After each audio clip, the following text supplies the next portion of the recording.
What is up, everybody? Welcome back to another episode of The Building Code. I'm Charlie Birtwistle. And I'm Courtney Matern. Courtney, how the heck are you? I'm doing great. I'm super jazzed about 2025. Absolutely. I mean, the end of 2024 was a grind, but I think the recharge, reset has really energized me. And we have the International Builder Show to look forward to. Right around the corner. Yeah, and if anybody who's listening knows, like, we rarely let Charlie out of the building for obvious reasons. No, but he's too important. Yeah, he's too important. He's getting to come to Las Vegas, though, so you'll get to see both of us. Come say hi in the booth. We'll put some links in the show notes so you can get a free pass. We're going to have happy hours daily in the booth. We're going to have tons of customers coming to give customer-led demos, which is really interesting this year. We're going to show you a little bit of our product roadmap. So if you don't have Vegas on your, calendar, book that flight, book that trip. Okay. It's worth it. Absolutely. It is going to be a one-of-a-kind experience, as IBS always is. And I'm fired up. And you know who else is going to be at the International Builder Show? Scott Beebe. Scott Beebe, who is the founder and head coach at My Business on Purpose. They work with business owners and key leaders building systems, processes, and purpose using the Business on Purpose roadmap to liberate business owners from the chaos of working in their business and help them get their lives back. So a lot of what he's going to talk about is honestly super closely aligned with Buildertrend's vision and Buildertrend's purpose. So I'm fired up, but I will not steal any more of the thunder. Let's get Scott in here. Hey, Scott, welcome to The Building Code. Super appreciate you making the time to join us today. We are excited. How are you doing? I'm great. Charlie, both you and Courtney, I'm really, really grateful that you'd allow me. We tell people all the time, it's a lot of work to do a podcast. And so the fact that you would let us to be a part of your stage and all, I'm just really grateful. So thanks. Oh, well, appreciate that. We always like to kick these off with just kind of quick intro, who you are, where you came from, and kind of how you got to where you're at today. Yeah. So I'm Scott. Ashley and I've been married almost 27 years. We've got 3 kids. 20, well, I guess technically 4 because one of them's married, so they kind of inherited a child, I guess. So he's a grown man, but 23, 21, 20 at the time of this recording, girl, boy, and boy. So our daughter's married, as I said. She and her husband just spent 4 months living in Europe. They saved up and went over there, went to 17 different countries, came back broke as they could be, but just filled with experience and joy. And so they're both back working. My daughter's a teacher. My son-in-law works in student ministry at a church, and then we've got 2 boys, both at university, and one's a senior and one's a sophomore. And so we actually have a mission as a family, is to be a light and to create space through wisdom, adventure, and time around the table. So it's a little bit about me personally, and then about the business. We've got a team of 12 full-time W-2 professionals in our business coaching and advisory firm, Business on Purpose. And we do one thing, and that's all we do. We do it really well. There are a lot of things we don't do well, but we do this one thing well, and that is we liberate owners from chaos to make time for what matters most. Yeah, Scott, tell us a little bit about how you got started with Business on Purpose. I kind of did a rabbit hole deep dive today about your story, and I love how you got started. So tell our listeners how you came to be a business coach. Yeah, I can't believe you asked. I didn't know that this was fit for podcast fodder, but I'll go ahead and share it since you asked. But my background is kind of the start of a good joke. I was literally a telemarketer, a pastor, and a drug salesman all at one time. And so, they all 3 walked into a bar, and I could go on and on. But anyway, I did a lot of that back and forth. Actually, was a part of a non-governmental organization for a while as well.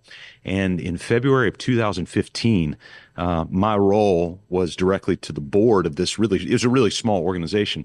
But 8 of the 9 board members one day in February of 2015 resigned on the spot. There's a lot of back-end turmoil, things like that I won't go into, but the reality is my role was sort of, they brought me in, the 8 brought me in and like, hey, what do we do? We've never seen this before. And I'm like, what? Me neither. And so we sat there and I've kind of tried to advise and part of my advisement was you got to get rid of this role. And anyway, my role ended, their tenure ended, and I had a little bit of a runway. And I had 2 buddies, both in business for themselves. And one was a contractor and still is. And he builds new construction home building in South Carolina. And I'd known him for years. And we sat down and I'm like, hey, I'm going to start business coaching because I've been working with some people just personally, not for pay, just personally. And one of the phrases they told me, again, I'm not good at much, but apparently I'm decent at this, is they say, Scott, you help me see things I can't see. And I thought, that's fair. And so I wonder if I can actually turn that into something. And these guys were super kind.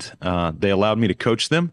I started with a 1 day, I think it was a 10-hour vision, mission, values workshop. I'll never do that to a business owner again. It's way too long to lock them in a room. And but I gave him some feedback. And my buddy said, hey, what do we do now? This is the most clarity I've ever had in my business. What do we do now? And I said, well, I think we start meeting every week. And he's like, all right, how much? And I literally made up a number. And he knows it. He knows this whole story. So even if he hears this, they use Buildertrend, by the way. But even if he hears this, he'd be like, he knows that story. And they're still with us. He's my longest serving client. Still with us today. We'll turn week? 10 what's that? Do you still meet every week? So I used to. I don't do that to my clients either. Turns out that was way too often. So we actually meet with our clients mandatory twice monthly. We've got some other optional things that we do, but yeah, twice monthly at least. Well, one thing that stood out to me about my business on purpose when I first met some members of your team was sort of this alignment in our values of like calming the chaos that comes with running a business. And like what you just said, you mentioned that you were helping a business owner see what they couldn't see. So when we talk about chaos in business, like what is the chaos? What is the chaos that you see? Courtney, I think we've got to look at chaos in a macro perspective, and then we can kind of drill down a little bit. There's something that we've been on a bit of a campaign to sort of spread, and it's this idea is that we have a common enemy. The three of us, just in this conversation, we have a common enemy. And this enemy is said to prowl around like a roaring lion looking to devour anything in its path. And we've named the enemy chaos. That's what we call it. It is a common enemy that we all face. And it's not just an enemy that can be solved. It's what we call a perennial enemy. It comes back. You might punch it in the mouth. It goes off into the woods, but then it just comes back out on another side in another seductive pattern, right? To be able to come out there. And so when you come out in the contractor's world and ask the question, what does chaos looks like? I think maybe even to better articulate, I can say what it sounds like. So these are the phrases that we actually hear from the people that we have the privilege of being able to work with, these heroes that we get to work with. And that is this. They'll say things like this. Nobody wants to work anymore. Oh my gosh, Charlie, nobody wants to work anymore. And of course we ask them, is it that nobody wants to work anymore? Or they just don't want to work for you because you're chaotic. And so anyway, we'll leave that there and come back. So there's other things that they say. Scott, we're constantly putting out fires in our business. We have more money going out than is coming in. The front door is open, but the garage door is wide open in the back. I'm juggling all these balls, and I just can't keep these things up. And so that's the common verbiage. Had one person say this: I wake up every day and feel like I throw Hail Marys all day long. Oof. I was like, wow. We asked one guy, what is chaos like? And his only response was Monday through Friday. So that's a little sampling maybe of what chaos sounds like in some of the advertisement from the people that we actually work with. Yeah, that's definitely relatable.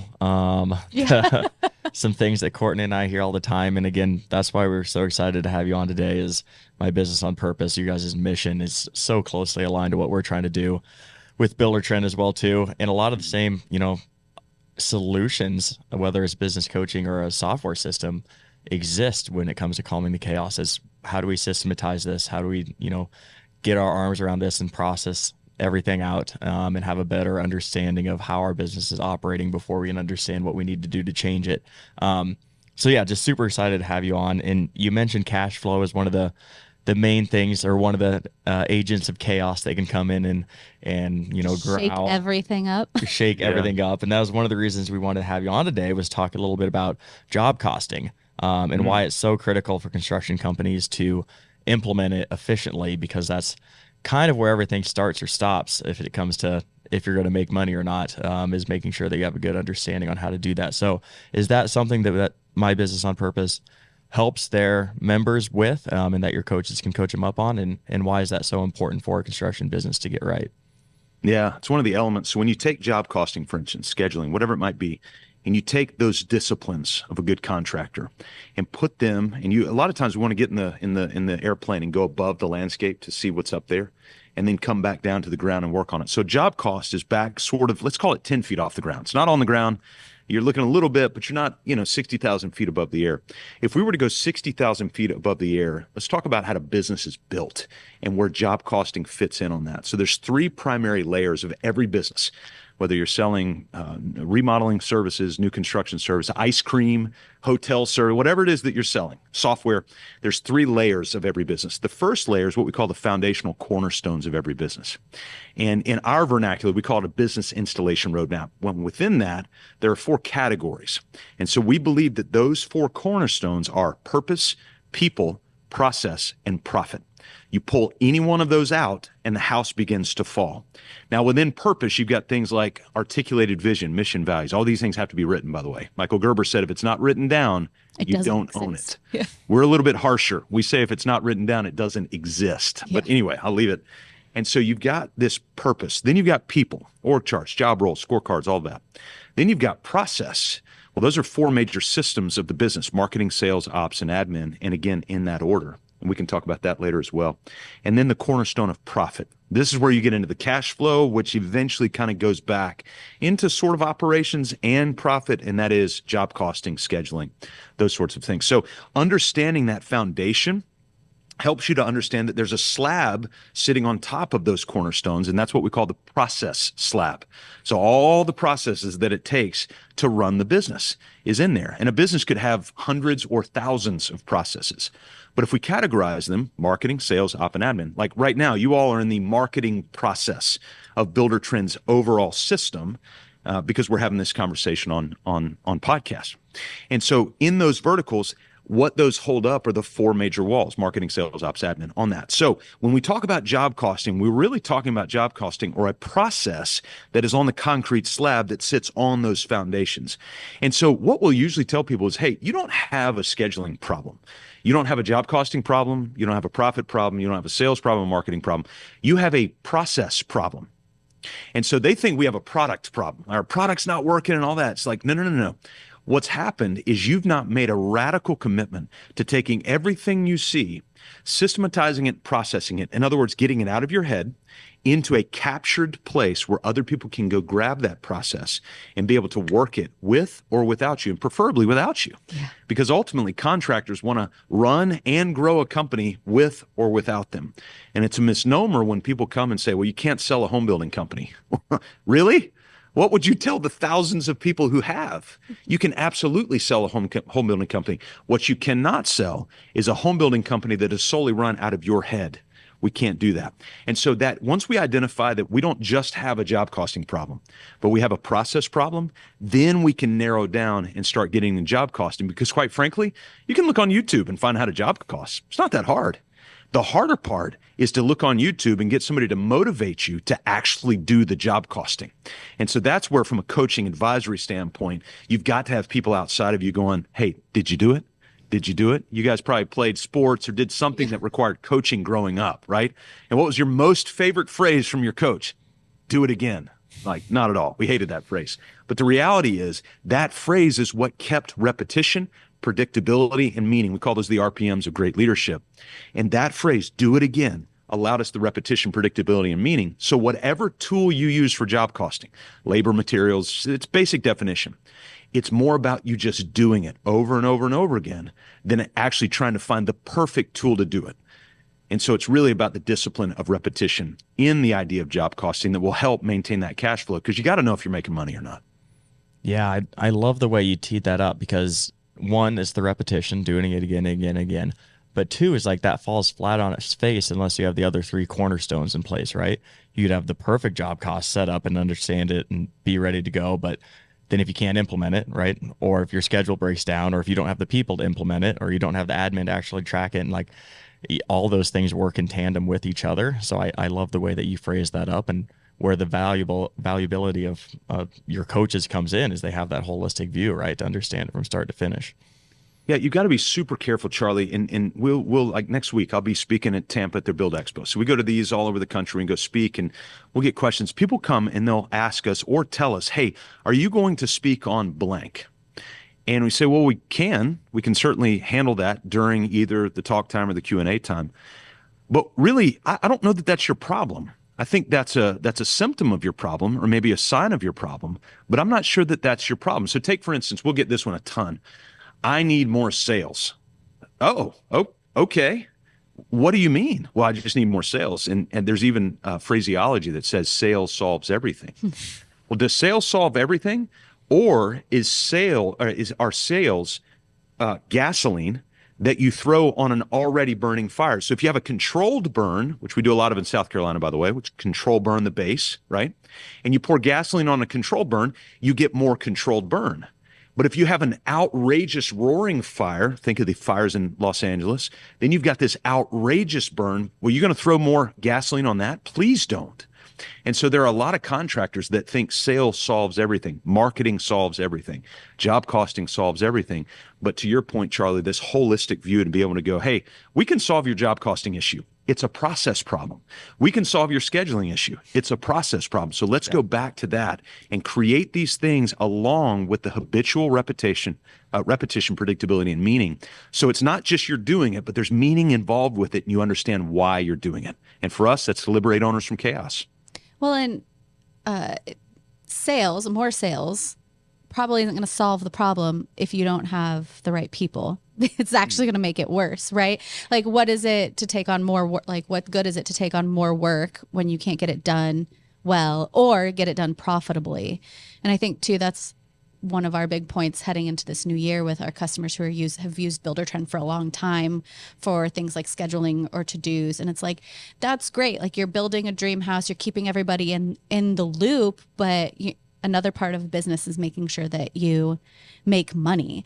So is there any actionable tips you'd offer up to construction businesses where their baseline problem, like maybe areas that they should be looking for chaos, like where is that chaos coming from if they feel like their biggest problem is they're just not making money? Yes. Okay.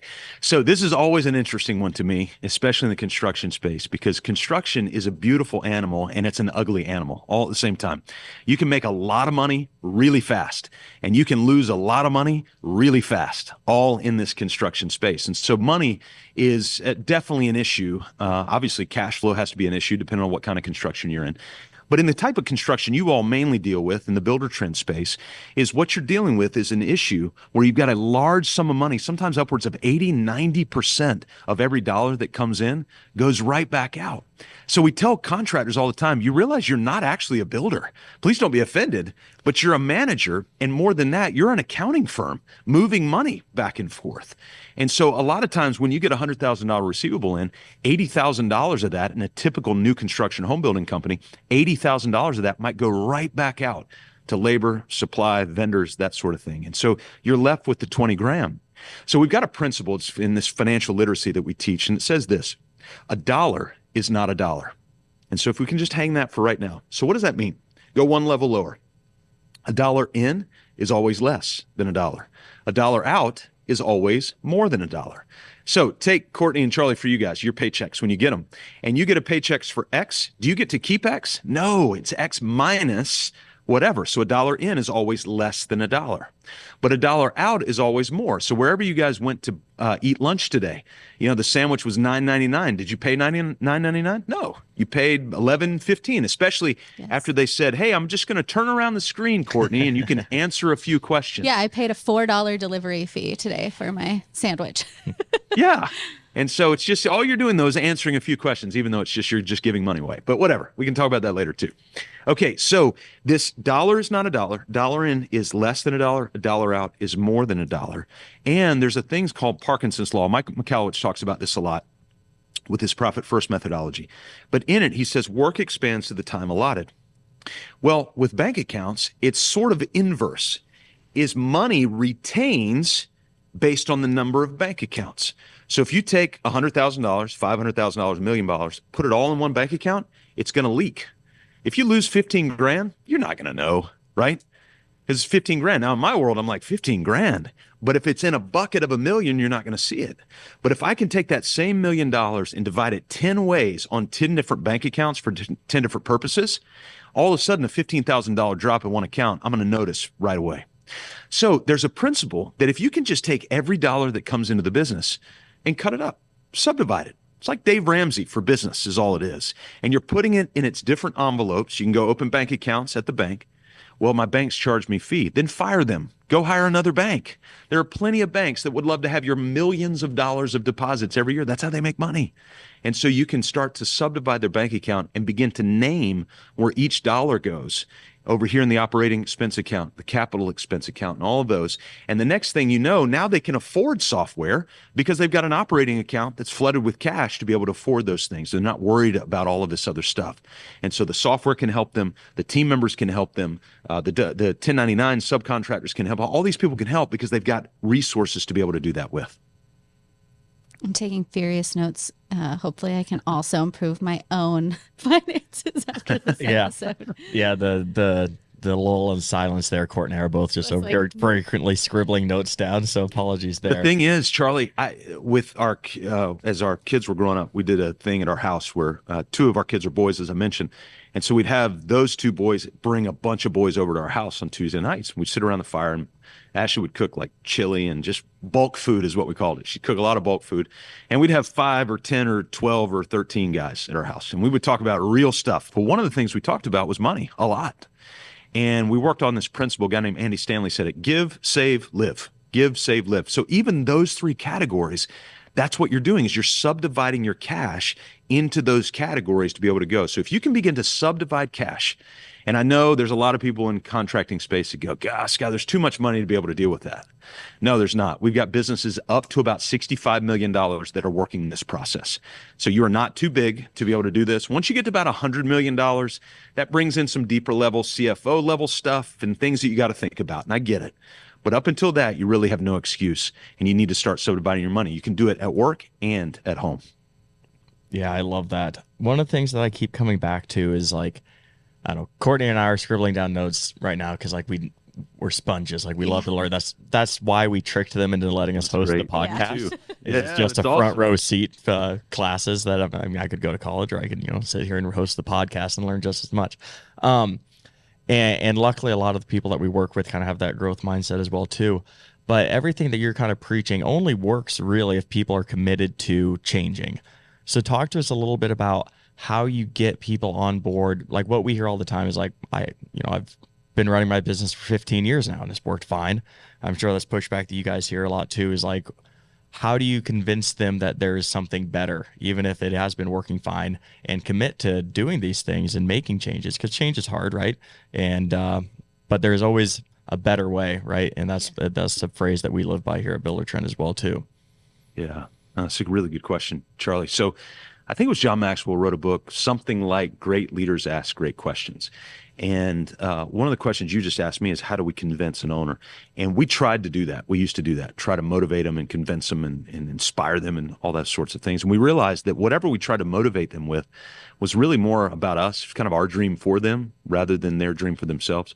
And so one of the very first exercises we walk any of our owners through, and it's just for them, it's not for their teams, just for them, is a vision story exercise. Now, you might hear that, and immediately your brain starts to fill in the gaps of what I'm about to say. Don't do it. Just suspend it. This is not Mad Libs for what I'm about to talk about. So a vision story is not a sentence, and it's not a paragraph.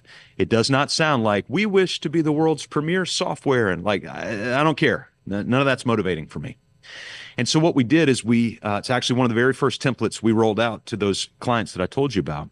And so what we built is a vision story template in 7 categories. I'll give them to you. You can just do this on a scratch sheet of paper. Just so you know, most vision stories are about 2 to 5 pages in length. So this is, again, not a paragraph and not a sentence. And so when we have an owner write out a vision, what we're doing is we're having them write a detailed snapshot of the future of their business. So they're looking out necessarily over today. They're sort of ignoring today, and they're looking way out there. And usually we tell them, hey, just if you've never done this before, go 3 years, and you can start there. So let's pick a date, but pick a meaningful date. And so in that meaningful date, Courtney, I'm going to ask you, so it's 2025 at the time of this recording. I know I just violated podcast rules. I'm not supposed to say dates. But I want you to think out to 2028. You don't have to tell us why this date is meaningful, but I just want you to pick one meaningful date in 2028 that would be meaningful for you that you already know is going to happen. Gosh, February 3rd. Okay. And so I'm not going to ask you why, but that could be a birthday or an anniversary or your start date at work or whatever it might be. But that date has meaning. See, if I just pick December 31st, 2028, it's just a day. But if I pick February 3rd, 2028, that's the day that fill in the blank, right? That something significant happens in your world. So our next vision as a business matures May 15th, 2025, which is just coming up here in the next little bit. Why? It's the day my son graduates from college. It's a meaningful day for us. And so we start the vision story with the term, with the date that's out there. And then the very next section, it's finances, right? No. Remember, we're trying to compel people. Money doesn't motivate people. Money fuels people for the things that motivate them to be able to go do it. And so what we start with is the family freedom section of the vision. In other words, what do you want your family and friendships to look like by February 3rd, 2028? And let's start naming people. Let's name their ages. You may not want to name their ages, but nonetheless, you get my point. Let's name things about them that will be true at that point. Let's talk about where we want to go on vacation. Let's talk about what we want to spend our time doing and be very detailed with that. It's not just I want to go on a luxurious vacation. It's I want to go to Istanbul in the summer for a week and a half, and I want to have a Turkish breakfast every single morning. That's motivating. And then there's the freedom section of this as well. That's what do you want your personal schedule to look like by February 3rd, 2028. And so you start to articulate that down. So we're doing a snapshot of what's out there.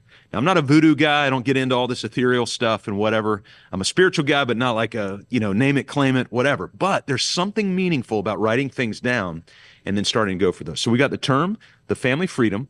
Third section is the financials. That's where we say, okay, this is the amount of profit that we'll need to fund our family and our freedom by February 3rd, 2028. So we write that down. Then we go down to the product and service because we got to have a product and service to sell to generate the finances to fund the family and freedom by that time, so that we lay out what our ideal product and service looks like. And it's not just, well, we build homes. No. What kind of homes do you build? Do you build $3 million and above? Do you build $500,000 semi-custom? What do you build? Let's articulate what that looks like so we know who's in and who's not in. And then after that, we identify the ideal team that services the product and service, that generates the money, that funds the family and freedom, et cetera. And then the final two categories is our ideal client. Who do we work with? And just as important, who do we not work with? We ask our clients all the time, who is the worst client you ever worked with? It takes them about a half second to come up with the name. And we tell them, don't tell them the name out loud. I don't want to not like them forever. And then the final category is culture. If you had a client that was sitting across the restaurant, just kind of in the next booth, but they didn't know you were there, and all of a sudden they were talking about you behind your back and the experience they had with you, what phrases would you want to hear them say? And so we have them write that down. So all told, 2, 3, 4, 5 pages of detailed, and you've got a detailed future snapshot of what the vision of the business looks like. And Charley, at that point, they're motivating themselves to go towards that. So when someone comes to you, they might pick up the phone. They might say, hey, I need my business on purpose because I need to fix my job costing. You say, whoa, let's take a step back and let's work on this vision story. Like, what do you want in 3 years? I think that's really interesting because I think everyone wants a fix it quick solution. Yeah. Everybody wants the answer to their problem, but there could be many solutions. There are many times that we have problems here at Buildertrend that we're trying to solve where we throw a couple different things. And what I've learned is okay, I might have this solution, but I can't be too attached to it because I've seen things that I thought for sure were my problem. For sure, this was the answer to fix it.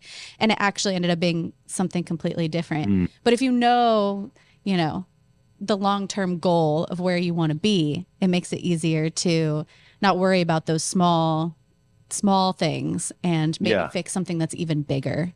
Yeah. And Courtney, sometimes we'll fix the job costing. Like we'll say, hey, yeah, we'll go ahead and fix that. That's no problem. But we want you to understand where job costing situates within the whole. And that's really what we're going after at that point. Gosh, this is just awesome. I know we prefaced with if we run up to time, we're gonna have to cut it and wrap things up. But this is so good. Scott, really appreciate it. Maybe just a couple more questions to wrap in under the gun here before we wrap things up. What are some of so you do the vision story, you lay everything out. What's kind of the next step to implementing it? You've talked about these 4 different pillars. Do you typically try to fix everything all at once, or do you focus in on kind of a key area that's maybe the biggest problem child and dive in there? But how do you take this roadmap of how I want to get to where I want to go and actually start, tackling it? Yeah. Charley, what we've done is we've built everything in our model out in themed on climbing and hiking. because we ourselves like to climb and hike, even though we live in South Carolina. There's not a lot of altitude there, but nonetheless, we like to do that. And we run our coaching through a 3-phase model. Base camp is the first phase, and what we call our installation roadmap. That's where we take an existing owner, and they've got a tool belt. A lot of times they have tools in their belt, metaphorical knowledge tools, right, to run the business. But they're kind of out of place, or they're not sharp, or they're missing some things or whatever. And so the installation roadmap installs them with all of the tools within those 4 Ps, all the purpose tools, the people tools, the process tools, and the profit tools, dashboards, financial dashboards, all kind of job costing tools, project start tools, things like that, that we get them up and running with. And then we move into our first mountain phase. And that's where we tell them, hey, you trust us as your guide now because we just outfitted you with all of these great tools and we got you kind of working. Now we're about to hike. And I want you to know that this mountain we're about to hike, a lot of other people have hiked this mountain, and we've hiked this mountain hundreds of times. So you can trust us in this mountain. And so we start to do it. And that mountain is all about implementation, repetition, predictability, and meaning. Everything we just built, we need to repeat it and do it over and over and over again and refine it so that it becomes habitual into the business. At that point, the business owner starts to build a business that runs and grows with or without them. This is where your software really takes off, by the way. And so we can take a lot of those processes and methodologies and begin to pull that out. So we've got a lot of clients that have a lot of Buildertrend process that we've videoed through screen capture and all that, and it's on what we call our master process roadmap. And so every single person has their own roadmap through that, and they build that in, and now they create redundancy throughout the organization. So they're not the only person, or that person's not the only person that can do this. And then the third phase is what we call the second mountain. This is where it gets dicey. We've never climbed that mountain, and you've never climbed that mountain, because it's the second mountain is unique to you. We actually got this concept from a guy named David Brooks, who's a New York Times columnist, and he wrote a great book called The Second Mountain. And in it, he talks about the life on the second half. Well, what we do in that phase is we actually work with owners. I'm a certified exit planning advisor as well. So we work with contractor owners, and we realize that most contractor owners by that point are actually making decent money. And they need to do other things with those monies and their resources and their net worth and all of that. And they're starting to think, should I exit this thing or transition this thing or bring in owners or employee stock ownership plan? What should I do? And we begin to quarterback that experience with them. We coordinate with their primary advisors, CPAs, financial planners, estate planning attorneys, tax strategists, all that, because they all talk to each one of those individually, but never together. We need them to talk to them together so that they're making decisions on the same page. So once they get to second mountain, that's really where we begin to transition into situational coach and advisor on their both personal and professional life and what they do. But each of our coaches has a 3-year roadmap that they walk clients through. So it's very methodical. But after the vision story, the very next thing we do is move into financial dashboards, because that's usually where people feel the most pain. And we'll stabilize that, and then we'll move on to other things from there. I love the harmony, again, between My Business on Purpose and Buildertrend. Like, we're all about calming the chaos. And we've been saying in some of our marketing materials, like, confidence begins when the chaos ends. And I like that third phase of your plan, where not only have they like climbed the mountain of whatever chaos there was in their business to grow it, make it successful, but now they're planning for the future, things that might be possible, like being confident that they can retire, being confident that they're leaving a legacy or a business to someone else or their community. I think it'd be really fun. We can wrap this up because you're going to be at the Builder Show, right? In Vegas at the end of February. We'll be there too. At the Buildertrend booth, we have daily happy hours from 2 to 5. Hopefully our friends there from My Business on Purpose, you'll be able to come and hang out with some of our customers and see what it's like when we talk about, like, you know, ending the chaos, building confidence, taking control through processes with the right coaches that will hold you accountable so that you can be confident in a future that isn't, you know, like one of your clients said, that just Monday through Friday is all the chaos. Like, no, they can think about, you know, 3 years from now or 5 or 10 or 15, I'm confident that I'm going to retire. Yeah. Yeah, and whatever their plan might be, we've had a lot of people that they go, hey, I want to retire, I want to sell this, or just close the doors. And we go, hey, you know what's even more fun than retiring is having a business that runs without you and you continue to get paid. That's a fantastic gig, and it can happen. You can build that up and start to build what that business looks like. But a lot of times the mindset, Carol Dweck talks about this in her great book. It's called Mindset, and she talks about the difference between a fixed mindset and a growth mindset. And we found so many contractors are in that fixed mindset. And we're so excited to be able to go, no, you don't have to submit to that anymore. There's something way better right over here. And this is the work that's required. And you just kind of show them the map. And all of a sudden they go, I can do that. I can do that. And we're like, yeah, not only can you do it, but it's way better to be able to do it. So we're so grateful for the service that you provide, because what we usually tell people is, hey, we need you to prove to us that you can use a spreadsheet for 3 months. If you can use a spreadsheet for 3 months, then let's get you to the software. And by the time they get to the software, they are so ready to dive in. And you're right for wanting to calm the chaos and having a tool to be able to do it. The challenge that we try to work in on our end from coaches is making sure that they actually use the tool. Too many times they use like 18% of the tool, and we're like, oh my gosh, there is a wealth here that we can get you set up with. I'm kidding. You're preaching to the choir, Scott. This is awesome. Thank you so much for the time today. Before we sign off here, if someone's listening to this, they say, this sounds great, I love everything that Scott's saying, where can they go to find out more? Oh, yeah. Thanks, Charlie. I appreciate that. Yeah, we have a cool assessment. If you want to take a test and really test the back-end health of your business, like the systematic health of your business, we created this 5-minute assessment. Super easy. It's not goofy. It's the real questions that we ask. You go on there and go to mybusinessonpurpose.com/healthy. So it's mybusinessonpurpose.com/healthy. And you'll take that 5-7-minute assessment and answer honestly, and you'll get a score back there. And with the score, it kind of gives you some insight on where you're at, and then maybe some next steps on what you want to do. And then, of course, we can follow up with you. And if you want to hop on, we usually do a no strings attached, ask us anything call. And so one of our coaches will hop on and go, hey, what'd you hear, and what do you need? And then, and if you want to ask how we can work with you, just ask us, and we'll tell you. Great. We'll make sure we put that in the show notes, and hopefully we'll have you back again soon, because there's so many things to talk about. I feel like we barely scratched the surface. Certainly have. Yeah. I've tried to hold back. I know it doesn't sound like it, but I've tried to hold. There's a lot more that we could talk about. So I'd love to be back on. Love it. Scott, thank you so much for your time. Thanks, guys.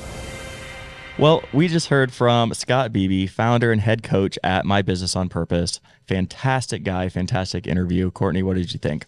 I mean, it was even better than I expected. When I first met Scott and his team from My Business on Purpose, it was almost like, I don't know, you get those sparks of like, we are on the same page. Like, we're both setting out to help clients, business owners, contractors achieve the same thing, calming the chaos, getting a handle on their business so that they can live their life to the fullest. And I think that we brought him on to talk about job costing and financials, because we know that is a pain point that we're hearing from a lot of builders.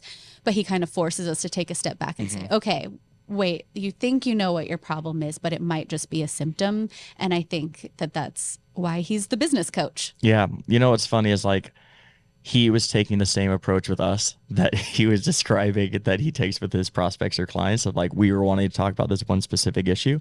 And I'm sure he has a ton of people that come to him wanting to talk about job costing specifically. And he's like, whoa, Charlie and Courtney, slow down. Let's zoom back out here, which was a really refreshing approach, because I think a lot of times people do try to sell you a solution based on what you perceive the problem to be, and they're trying to not sell you. They're trying to help you understand and fulfill your vision story and where you're trying to go and be. And he took the same approach in this interview as he would with a client, which I thought was refreshing. And I think I may want to hire Scott as like my personal life coach. Yeah, no kidding. You can tell that he's a parent, and that he's worked in team settings for a long time, because he's holding you accountable. He's making you rethink what you just said. Do you think this is the problem, but is it really the problem? Yeah. And one thing that aligns so much too with Buildertrend and My Business on Purpose is that keyword, the purpose, talking about building a better life, because it's one thing to solve the problem of money for your business to grow, but why are you doing that in the first place? Right. You need to think about why you built that business, what you want your life to look like. And that really shines through in everything that I've heard from him and his team. So I'm really looking forward to seeing them all in person at the Builder Show. Absolutely. And seeing what we can do together to help our customers. Yeah, I'm fired up to see him out in Vegas. Courtney, what time are the happy hours again at the booth? Yeah, there's 2 happy hours happening at the Buildertrend booth. You won't be able to miss it because our booth is massive and gorgeous. Thanks, team. But Tuesday and Wednesday, we're having happy hours from 2 to 5. On Tuesday, we're inviting all of our partners, so manufacturing partners, supplier partners, our partners that we work with, like Breakthrough Academy, BTA, APB. We're going to have suppliers there like Emzurf, like Mike Weaver will be there. And then on Wednesday, we're doing a Meet the Pros happy hour. And that one, we're inviting all of our very best customers that you might follow on social media. You might have heard on the podcast, people like Brad Levitt, Nick Schiffer will be there from Modern Craftsman Podcast, Joe Christensen from Cardinal Crest. Basically a big party because Charlie Birtwhistle from the Building Code. Yeah, us will be there.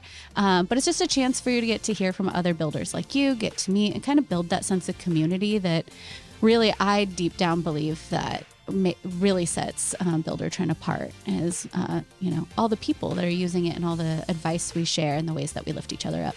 Very well articulated, Courtney, but you have to see it to believe it. So we'll see you at Vegas. Until next time, I'm Charlie Birtwhistle. And I'm Courtney Matern. Peace. Thanks for watching the video. Remember to subscribe to our YouTube channel for exclusive content brought to you by Buildertrend.